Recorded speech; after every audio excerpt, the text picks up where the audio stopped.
ଦୁଆର ବନ୍ଧକୁ ଡେଇଁ ପଡ଼ଇ ମୋ ପାଦ, ଚାଖିବାକୁ ହୁଏ ମନ ଜୀବନର ସ୍ୱାଦ। ଆଲିଙ୍ଗନ କରି ଆଜି ମୁକ୍ତ ସମୀରକୁ, ପରଖିବି ଦୁନିଆକୁ ଖୋଲି ମୋ ଆଖିକୁ। ହାତଠାରି ଡାକୁଥିବି ଦୂର ପାହାଡ଼କୁ, ଯେଉଁମାନେ ରହିଛନ୍ତି ମୋର ଅପେକ୍ଷାକୁ। ବନପ୍ରିୟ ସତେ ଆଜି ପ୍ରଫୁଲ୍ଲିତ ହୁଏ, ଡାଳେ ବସି ଆହ୍ଲାଦରେ ସ୍ୱରକୁ ମେଲାଏ। ପହଞ୍ଚିଲି ଯେବେ ଯାଇ ଝରଣା ପାଖରେ, ଓଦା କରେ ବଦନ ମୋ ଶୀତଳ ଜଳରେ। ସତେ କି ପବନ ଆଣେ ମୋ ପ୍ରିୟା ସମ୍ବାଦ, ଦୂର ନବ ଭେଦି ଆସେ ପ୍ରେମର ଶବଦ। ଗିରିବନୁ ଭାସି ଆସେ କୁସୁମ ମହକ, ଘ୍ରାଣ କରି ମନ ମୋର ହୁଅଇ ପୁଲକ।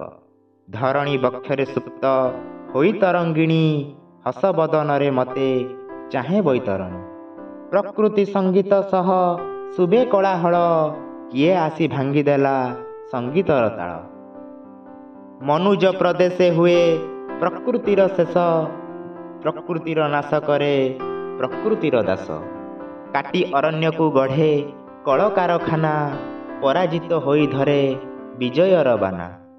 ବଡ଼ ବଡ଼ ପ୍ରାସାଦକୁ ବଡ଼ ବଡ଼ କୋଠା, ମହୁ ଧରି ହସ୍ତର ସେ ଖୋଜୁଥାଏ ମିଠା। ଏହା ଦେଖି ଆଖି ମୋର ହୁଏ ଛଳ ଛଳ, ଆଗକୁ ଯିବାକୁ ହେବ ଗଡ଼ିଲାଣି ବେଳ। ଚାଲିଥିଲା ଆୟୋଜନ ସଙ୍ଗୀତ ନୃତ୍ୟରେ, ଯେବେ ଯାଇ ପହଞ୍ଚିଲି ଅରଣ୍ୟ ଭିତରେ। ଫୁଲହାର ଦୀପ ଜାଳି କରି ସାଜସଜ୍ଜା, କରୁଥିଲେ ଆଡ଼ମ୍ବରେ ପ୍ରକୃତିର ପୂଜା। ନରବନ ମିତ୍ର ଦେଖି ହୋଇଲି ଚକିତ, ଲାଗୁଛି ପଶ୍ଚିମେ ହୁଏ ସୂରୁଜ ଉଦିତ। ଯାହାକୁ ଭାବନ୍ତି ଆମେ ନିରକ୍ଷର ବୋଲି, ଅକ୍ଷରର ମୂଲ୍ୟବୋଧ ସେଠାରେ ପାଇଲି। ପ୍ରକୃତିର ଗୁରୁତ୍ୱତା ରହିଛି ଯେଉଁଠି, ବାହ୍ୟ ମନ ଅନ୍ତଃ ମନ ବିକାଶ ସେଇଠି।